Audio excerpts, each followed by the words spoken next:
Chief Marshal Tedder, Deputy Supreme Commander, Allied Expeditionary Force, is seen inspecting a Russian Guard of Honor a few hours before the final act of unconditional surrender in Berlin. He and Marshal Zhukov were to sign here on behalf of the Allies.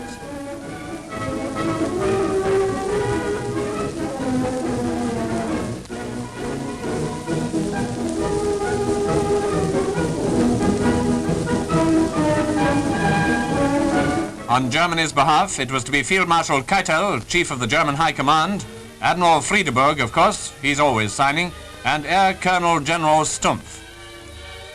And the ceremony was to take place in the Berlin suburb of Karlshorst, in a building which once housed the Engineering College of the Wehrmacht. As at Reims, so in Berlin, the ceremony was short but very sweet, brief but very much to the point. Zhukov took his seat between Tedder and Spatz before the Germans were permitted to enter.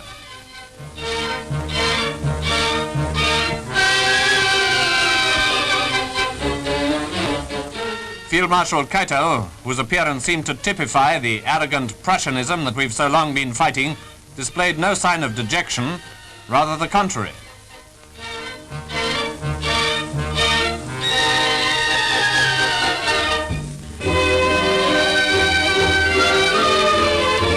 Having been asked by Tedder whether he was prepared to sign, he said he was, and then began a good deal of fumbling. Perhaps he was confused by the fact that there were 9 copies, 3 each in English, Russian, and German.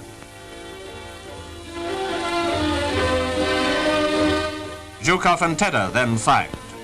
Zhukov, who drove the Huns back from Moscow in 1941 and then smashed and routed them in 44 and 45, Tedder, whose part in winning victory in Africa and in the West has been immense. German capitulation was now complete, and when the Germans had gone, the Allied leaders relaxed. Outside, General de Lattre de Tassigny, commander of the 1st French Army, lit a cigarette. No doubt he felt he needed one after sitting in the same room as Keitel and co. And there was time for a look at Berlin, where almost all the big and ugly buildings had been bombed to blazes, first by the RAF and later by the Americans as well. Berlin as a city, Tedder's reported to have said, has been destroyed utterly. The ruins should be preserved as a monument to Prussian militarism and the evil Nazi regime. Homes, shops, offices, government buildings, all have been smashed, not to mention Berlin's countless factories.